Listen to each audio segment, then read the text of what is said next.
श्री स्वामी समर्थ. तर मित्रांनो, आजचा एक विषय संवेदनशील आहे. तर मासिक पाळीत स्त्रीला स्पर्श केल्याने काय होते हे आजच्या व्हिडिओमध्ये आपण बघणार आहे. तर मासिक पाळीत कोणतीही कामे करू नयेत. मित्रांना, एकदा माता लक्ष्मी आणि भगवान विष्णू क्षीरसागरात शेषनागाच्या पलंगावर विसावले होते. तेव्हा लक्ष्मीने भगवान विष्णूंना विचारले की हे परमेश्वरा, आज माझ्या मनात एक शंका निर्माण होत आहे. माझ्या शंकेचे निरसन फक्त तुम्हीच करू शकता.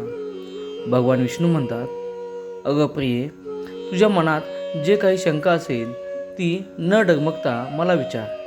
मी तुझ्या सर्व शंकांचे निरसन करेन. हे देवा, कोणत्या शापामुळे स्त्रियांना मासिक पाळीच्या वेदना सहन कराव्या लागतात? माझा दुसरा प्रश्न आहे की प्रभू, मासिक पाळीत असलेल्या स्त्रीने कोणती कामे करू नयेत ज्यामुळे तिला अपराधी वाटेल?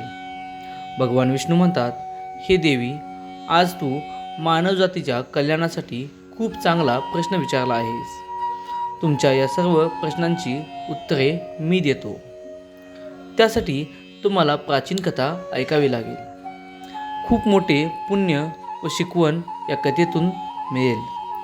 ही कथा, महान कथा ऐकल्याने सर्व पापांचा नाश होतो. कोणीही पती पत्नी ही कथा लक्षपूर्वक ऐकू शकतात. त्यांना सौभाग्य प्राप्त होते. म्हणून हे देवी, तुम्ही ही कथा लक्षपूर्वक ऐका. देवी लक्ष्मी म्हणते, देवा, देव शर्मा कोण होते? त्यांचा आशीर्वाद आणि विचार काय होते? मलाही कथा ऐकायची आहे. कृपया ती कथा मला सांगा.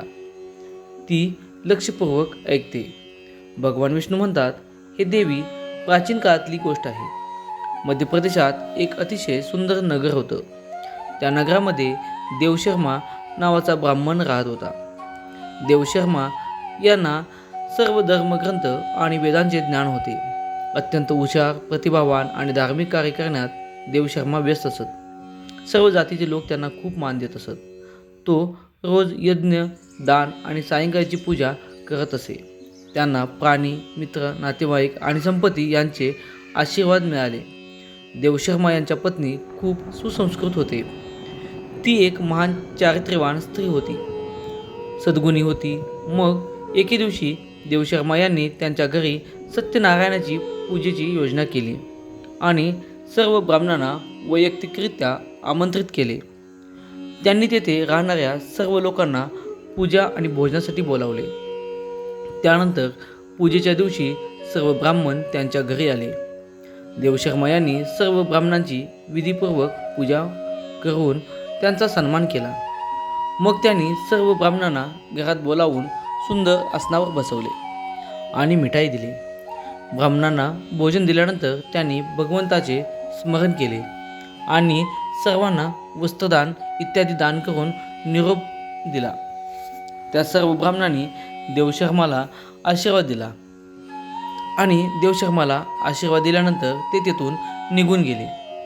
त्यांनी निघून गेल्यावर त्यांनी आपले कुटुंब आणि मित्र अनेक दिवस भुकेलेले लोकांना जेवण दिले. अशा रीतीने सगळ्यांना जेवण करून पूजा आटोपून जेव्हा ब्राह्मण आपल्या घराच्या दारासमोर उभा राहिला, तेव्हा त्याला एक कुत्री दिसली आणि एक बैल आपल्या घरासमोर बोलत आहेत. तेव्हा त्या ब्राह्मण आणि कुत्रे आणि बैल संपूर्ण कहाणी ऐकली. तेव्हा त्याला खूप आश्चर्य वाटले. ती कुत्री आणि बैल यांचे आई वडील होते. ते जे मागील जन्माच्या पापामुळे या जन्मात कुत्री आणि बैल बनले होते. मग तो ब्राह्मण मनात विचार करू लागला की हे दोघे खरं तर माझे आई वडील आहेत, जे प्राण्यांच्या रूपात माझ्या घरी आले आहेत. या दोघांना कोणत्या कारणास्तव अशा सजीवाचे शरीर मिळाले? आता त्यांच्या उद्धारासाठी मी काय करू असा विचार करू लागला. त्यामुळे ब्राह्मणाला रात्रभर झोप लागली नाही. तर रात्रभर देवांचा विचार करू लागला. स्वतःच्या पालकांचा विचार केला. मग त्याला आठवले की मोक्षाचा उपाय फक्त वशिष्ठ ऋषी सांगू शकतात. म्हणून सकाळ होताच देवशर्मा स्नान इत्यादी आटोपून गुरुजन वशिष्ठ यांच्या आश्रमात पोहोचले. आश्रमात येताच वशिष्ठ ऋषींनी देवशर्मा यांचे स्वागत केले. वशिष्ठ ऋषी म्हणाले, हे श्रेष्ठ ब्राह्मण, तू आज आमच्या आश्रमात का आला आहेस? तू उदास दिसतोस. तुझ्या दुःखाचे कारण काय आहे? मला सांग देवशर्मा.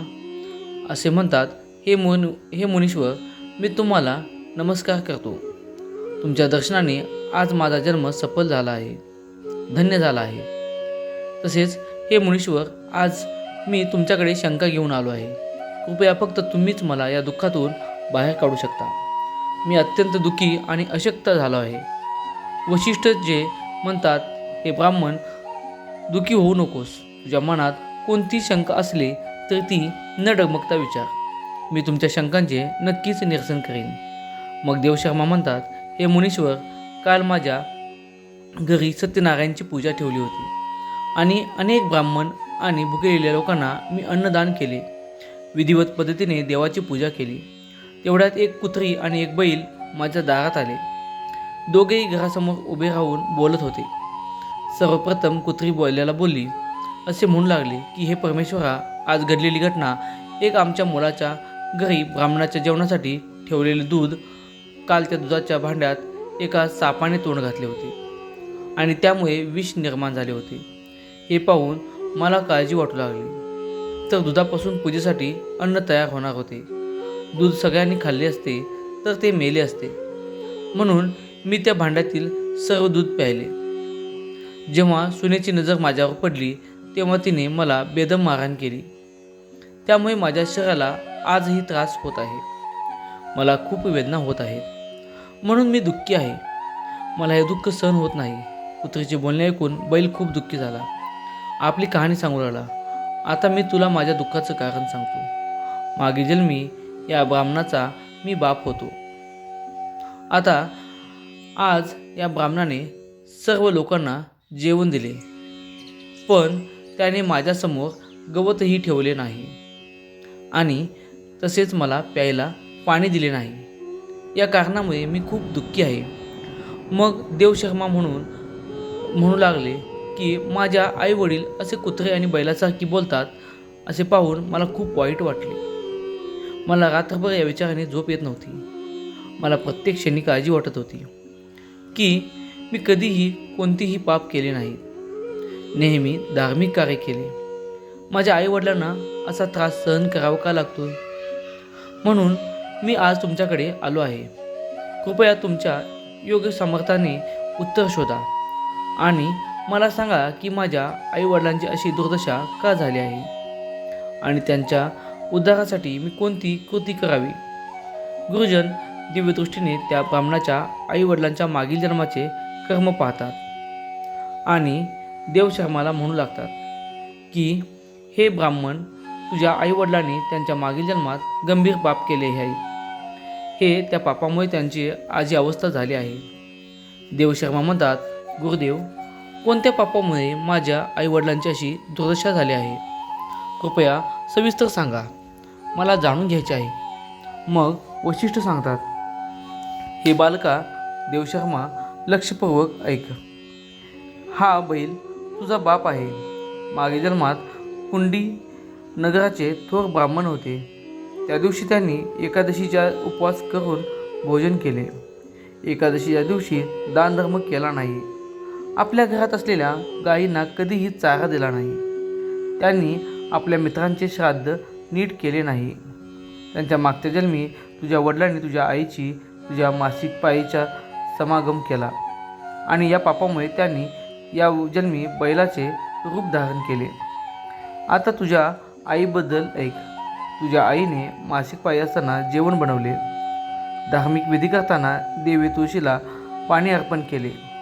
मासिक पाळी असतानाही तिने देवाला स्पर्श केला. पाळीच्या काळात या 3 दिवसात ती अपवित्र होती. मासिक पाळीच्या काळात स्त्रीने पूजा करू नये. स्त्रीने या 3 दिवसात केसलाही हात लावू नये, तसेच केस धुवू नयेत. यामुळे पतीच्या आयुर्मान कमी होते. मासिक पाळीच्या वेळी झाडे आणि तुळशीला स्पर्श करू नये. मासिक पाळीत असलेल्या स्त्रीसोबत सुद्धा समागम करणे पाप आहे. जो कोणी मासिक पाळीच्या कपड्यांना स्पर्श करतो तो ब्रह्महत्येचे पाप करतो. त्यालाही अपराधी वाटतं. ब्रह्महत्येचं पाप लागतं. मासिक पाळीच्या काळात स्त्रियांनी 3 दिवस वेगळे राहावे आणि 4थ्या दिवशी स्नान करून ती पवित्र होते. 4थ्या दिवशी आंघोळ केल्यावर मासिक पाळीच्या स्त्रीने पतीच्या चेहऱ्याकडे पाहावे. दुसऱ्या दिवशी पुरुषाच्या चेहऱ्याकडे पाहणे व तो जवळ नसेल तर सूर्यदेवाकडे पाहावे. गुरु वशिष्ठ सांगतात, हे ब्राह्मणा, या पापामुळे तुझा बाप बैल म्हणून जन्माला आला. तसेच देवशर्मा म्हणतात, हे मुनीश्वर, आता कृपया माझ्या मातापितांच्या उद्धारासाठी उपाय सांगा.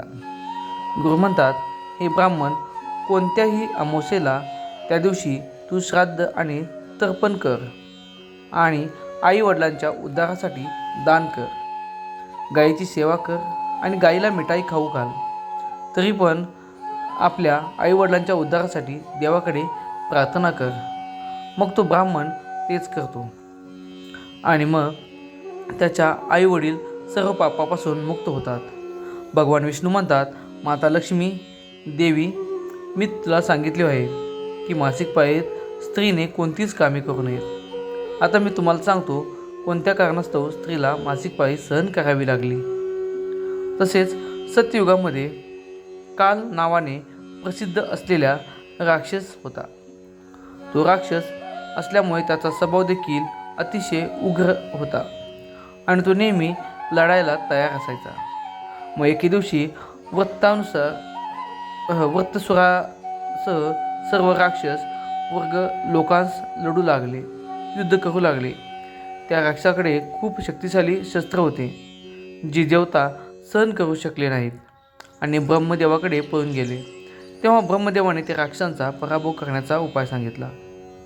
हे यंत्र तुम्ही या क्षणी महर्षी गदजीकडे जा व तुम्हाला यांच्या शरीराच्या हाडापासून शस्त्र पुरवतील. त्याच शस्त्राचा वापर करून तुम्ही रुद्रसुराचा वध करू शकाल. महर्षी गदजींना आश्रमात जाताना आणि प्रार्थना करताना तसेच त्यांना शस्त्र देण्याची विनंती करतात.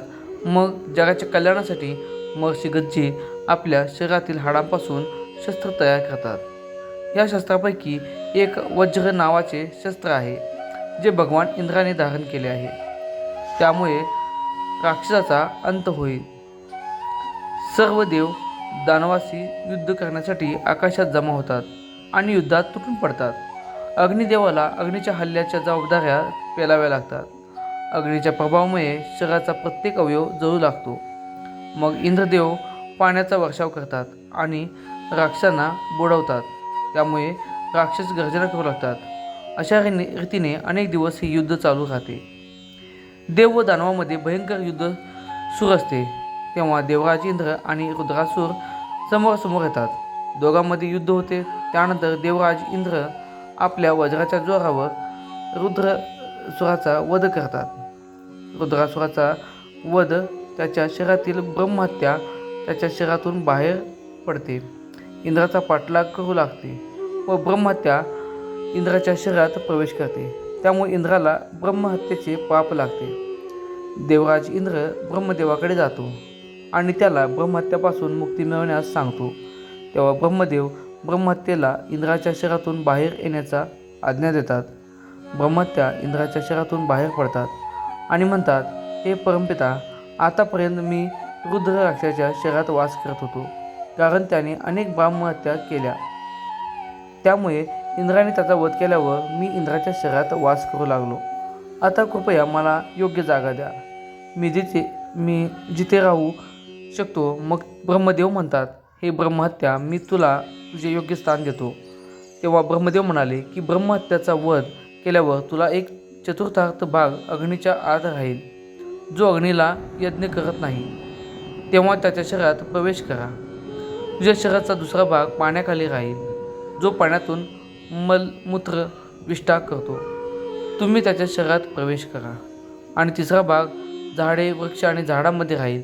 जो विनाकारण कोणीही वृक्षतोड करेल तोही ब्रह्महत्या पापाचा दोषी ठरेल. त्या ब्राह्मण आणि अप्सरांना बोलावून सांगितले की अप्सरांना ब्रह्महत्येचा एक भाग स्वीकार करा. अप्सरा म्हणाल्या, हे परमेश्वरा, तुमच्या परवानगीने आम्ही ते स्वीकारण्यास तयार आहे, परंतु काय कृपा करून सुटकीचा काही मार्ग सांगा. तेव्हा ब्रह्मदेव म्हणू लागले की हे अप्सरांनो, जो कोणी जेव्हा मासिक पाळीमध्ये स्त्रीशी संभोग करेल त्याच्या आत हा ब्रह्महत्या प्रवेश करेल. अशा प्रकारे ब्रह्महत्येचे 4 भाग होते. आणि एक अग्नीत दुसरा जो कोणी मासिक पाळीच्या काळात स्त्रियांना स्पर्श करतो, तिच्याशी संभोग करतो, तसेच ब्रह्महत्येचे पाप लागते. त्याला ब्रह्महत्याचा वध केल्याचा अपराधीपणाचा वाटू लागतो. भगवान विष्णू म्हणतात की देवी, अशा प्रकारे मी तुला जो कोणी मासिक पाळीत स्त्रियांना स्पर्श करतो, तिच्याशी संभोग करतो, त्याला ब्रह्महत्येचे पाप लागते. त्यामागील कथा ही सांगितली आहे आणि मासिक पाळीत स्त्रीने कोणतेही कामे करू नयेत याबद्दलसुद्धा माहिती सांगितली आहे. महालक्ष्मी म्हणतात, हे परमेश्वरा, आज तुम्ही मला खूप महत्त्वाचे ज्ञान दिले आहे. मी पण तुम्हाला वचन देतो की मासिक पाळीच्या वेळी पूजा करणारी कोणतीही स्त्री, तसेच त्या काळात संबंध ठेवणारे पती स्त्रीच्या घरात मी प्रवेश करणार नाही. त्यामुळे या काळात तुम्हाला महिलांनी हे काम नक्कीच करू नये. त्यामुळे लक्ष्मीची अवकृपा तुमच्यावर होऊ शकते. आणि तुम्हाला ही कथा कशी वाटली ते कमेंटमध्ये नक्की सांगा. तसेच व्हिडिओला लाईक आणि शेअर सबस्क्राईब करा. धन्यवाद.